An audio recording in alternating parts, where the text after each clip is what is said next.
నమస్తే అమ్మా. నమస్తే అమ్మా. అమ్మా, సహజంగా దేవుడికి మనం ఒక మొక్కు మొక్కుకుంటాం. ఏదో కష్టకాలంలో ఉన్నప్పుడు, లేదా మన సమస్య తీరినప్పుడు, తీరాలను ముందుగాను ఏదో కావాలను, సహజం కదా, మానవ సహజం. అవి ఒక టైం పెట్టుకోను, ఈ సమయానికల్లా స్వామి నేను అది చెల్లించుకుంటాను, పలానా కొబ్బరికాయ కొట్టుకుంటాను, లేకపోతే నీ ఆలయం చుట్టూ ప్రదక్షిణలు చేస్తాను, ఇలాంటివి కొన్ని సందర్భాల్లో కాస్త మర్చిపోతూ ఉంటాం. తర్వాత గుర్తుకు రాగానే ఒకలాంటి భయం అనిపిస్తుంది. అరే, నేను అనుకున్నాను, ఇది నేను చేయలేకపోవటం వల్ల ఏమైనా ఇబ్బందులు వస్తాయా? లేదు, ఏదైనా ఇబ్బంది వచ్చినప్పుడు దాని వల్ల వచ్చిందని అప్పుడు గుర్తొస్తుంది. అది కూడా అడుగుదాం అనుకున్నాను. ఇది కరెక్ట్. ఏదైనా సమస్య రాగానే దాని వల్లే వచ్చింది, దీనికి కనెక్ట్ చేసుకుంటాం మనం. అది అంటే మరి మర్చిపోతే ఏంటమ్మా, దానికి ఏంటి అసలు? మొక్కుకోవడం అంటే ఏంటమ్మా? ముడుపు కట్టడం, మొక్కుకోవడం అంటే ఏమిటి? మనకు ఒక సమస్య, మాట ఇవ్వడం. అంతేగా, మాట ఇవ్వడం. పోనీ అది అంతే కదా. అంతేగా. అమ్మా, నువ్వు నాకు ఈ కష్టంలోంచి నన్ను గట్టెక్కిచ్చు, నేను నీకేదో కొబ్బరికాయ కొడతాను, ఈ ఆపదలోంచి బయటకు వస్తే కొబ్బరికాయ కొడతాను, లేదా గుడికి వస్తాను, లేదా 100 రూపాయలు 1000 రూపాయలు నీ హుండీలో వేస్తాను అని ఎవరి స్థాయిని అనుసరించి వాళ్ళు అనుకుంటారు. అవును కదా. అట్లాంటిది అంటే మాట ఇచ్చి తప్పారు, అంతే కదా. తీర్చకపోతే అంతే. మాట ఇచ్చి తప్పడం పెద్ద తప్పే కదా, అసత్య దోషం కదా. ఎవరికన్నా ఇస్తా వాచా దోషం అంటూ ఉంటారు.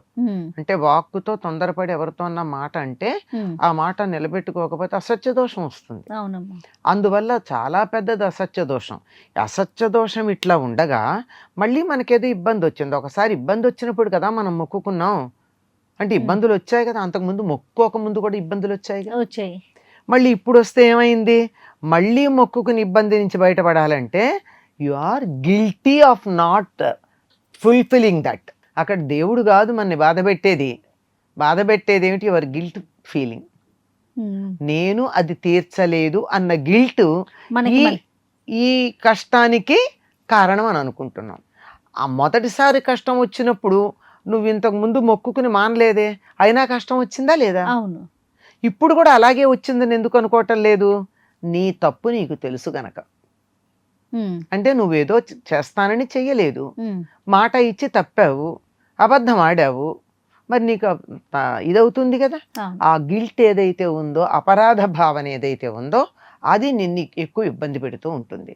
ఉదాహరణకి మనం బ్యాంకు నుంచి లోన్ తీసుకున్నామమ్మా, మనం బ్యాంకుకి కట్టాలా అక్కర్లేదా? కట్టకపోతే ఏమవుతుంది? బ్యాంకు నుంచి ఒక నోటీస్ వస్తుంది మీరు కట్టాలి అని. అలాగే మనకి ఏదైనా ఇబ్బంది కలిగిందనుకో, ఆ ఇబ్బంది ఏమిటంటే బ్యాంక్ నుంచి వచ్చే నోటీస్ లాంటిది, యూ హ్యావ్ టు పే అని. అంతే తప్ప దేవుడేమీ శాడిస్ట్ కాదు.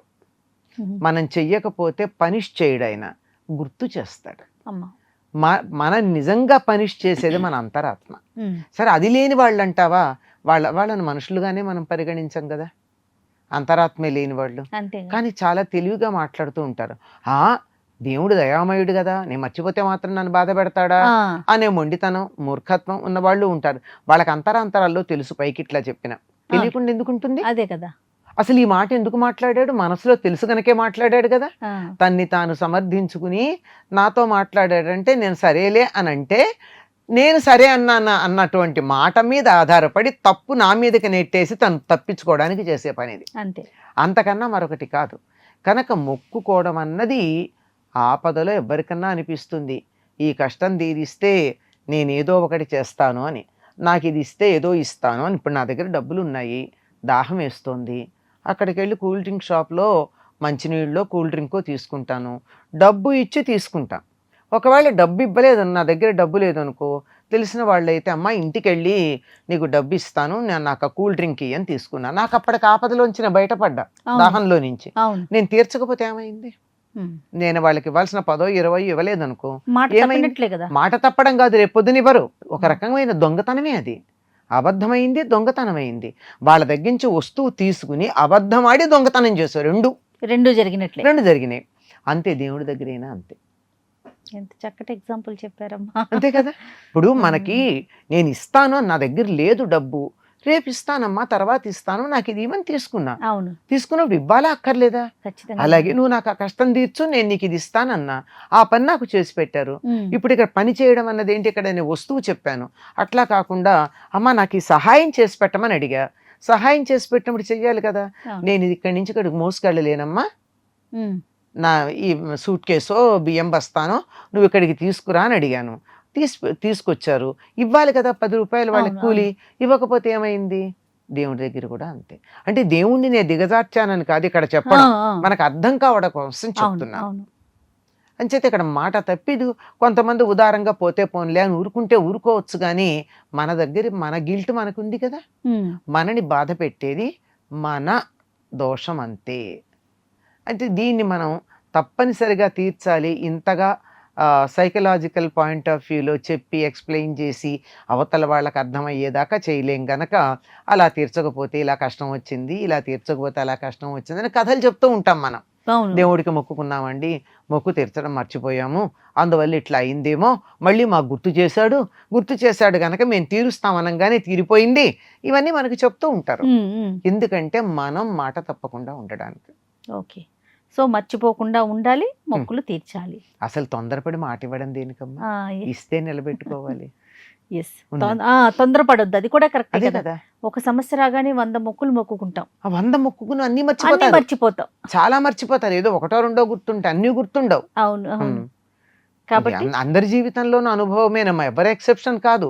ఇవాళ ఇక్కడ కబుర్లు చెప్తున్నాం గనక మీరు నేను కూడా అట్లాంటి పనులు చేయలేదని చెప్పలేం. అవునమ్మా, అవును. ఏమో ఏ ఇబ్బందిలోనో ఉండమ్మో, ఈ ఆపద నుంచి గట్టెక్కితే చాలనుకుని ఏదో ఒకటి అనేస్తాం. కానీ అన్నవి 2 3 4 ఉండి అందులో ఏదో ఒకటి గుర్తుండి మిగిలిన తీర్చలేకపోవడం అన్న జరగచ్చు. కానీ ఎప్పుడన్నా ఖాళీగా ఉండి ప్రశాంతంగా నేనేమన్నా మొక్కుకున్నానా దేవుడి దగ్గర అని అనుకుని తీర్చుకోవడం మంచిది. Of all the people income tax దగ్గర మనం ఇవ్వాల్సింది ఇవ్వడం మానేస్తే బాగుండదు కదమ్మా. బ్యాంకు దగ్గర కొంచెం పర్వాలేదు, వాళ్ళు ఆగుతారు. ఇన్కమ్ ట్యాక్స్ ఆగరు కదా, ఇంకేదైనా ఆగరు కదా. ఏ మార్వాడి దగ్గర తీసుకుంటేనో, కాబూలీ వాళ్ళ దగ్గర తీసుకుంటేనో ఆగరు కదా. అట్లా ఎవరికి ఎక్కడికెక్కడ తేడాలు ఉంటాయి. మాటిస్తే మాటే చెల్లించుకోవాలి. మర్చిపోయినట్టు కూడా మనకు గుర్తు లేదనుకో, గుర్తుండదు. మన ఇష్టదైవానికి నమస్కారం చేసుకుని, అయ్యా నేను నీకు ఏదన్నా అన్నానా, మర్చిపోయానా, గుర్తు చెయ్యి, లేదా ఇదిగో నేను నీకు హుండీలో ఇంత వేస్తున్నాను, దానికి ఏమన్నా ఉంటే క్షమించు అని ఒక మాట అనేస్తే అయిపోతుంది. ఇప్పుడు ఇందాక నేను చెప్పినటువంటి వాటర్ బాటిల్ దగ్గర అనుకో, నువ్వు వాటర్ బాటిల్ తీసుకున్నాను, కూల్ డ్రింక్ తీసుకున్నాను, దాని రేట్ ఎంత నాకు గుర్తు లేకపోతే వెళ్ళి ఇస్తాం. ఇచ్చామా ఎంత అయితే అంత తీసుకోలేదా, ఆపదలో ఇచ్చావు గనక రేటు కూడా కాదో 100 రూపాయలు ఇస్తున్నా అని చెప్పి ఇచ్చావు అనుకో, అంతే అంతే. అట్లా అనమాట, అట్లా చెయ్యొచ్చు. రైట్. నమస్తే అమ్మా. And for more videos, please subscribe to iDream. Please subscribe to iDream. Please subscribe iDream. And please subscribe to iDream. For more videos, subscribe to iDream. please like, share and subscribe to the channel. Congratulations, iDream. Subscribe to iDream. Subscribe to iDream. So subscribe to iDream Media.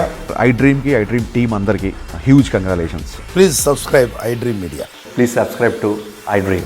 Subscribe iDream. Please subscribe to iDream. iDream అంటే నా కళల ఛానల్ను subscribe చేసుకున్న నోరు తిరుగుతలేదు, మీరైతే గంట గుర్తు కొట్టండి. For more such videos, please subscribe to iDream. Subscribe to iDream. Please subscribe to iDream. Please subscribe iDream Media. Please do subscribe to iDream. Please subscribe to iDream Media. For best entertainment and information, please subscribe iDream. And don't forget to subscribe to iDream.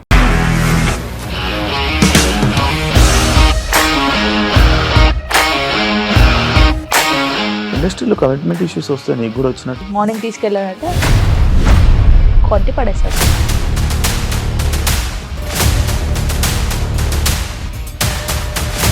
ఒక్కళ్ళు కూడా చూడలేదు ఈ cinema అని చెప్పడానికి కూడా చాలా ధైర్యం కావాలి. అది నిజం కదా, దాంట్లో ధైర్యం ఏంటి? ఇది నెక్స్ట్ డే ప్లేట్ మార్చేస్తే తప్పు కదా. As of now, we are comfortable this అని నేను అనుకుంటున్నాను. రష్మిక గారిది మీది ఒకే ఊరు అంట కదా. నీకు కోపం వచ్చిందంటే బాగా తిట్టేత్తరా? తిట్టేద్దామండి. నిజంగా గేమ్ ని ఎలా చేంజ్ చేయగలిగారు? APSFC వాళ్ళకి 6 నెలల్లో నేను 6 లక్షలు కట్టా. బిజినెస్ చేయాలనుకుంటే it is as difficult as riding a tiger.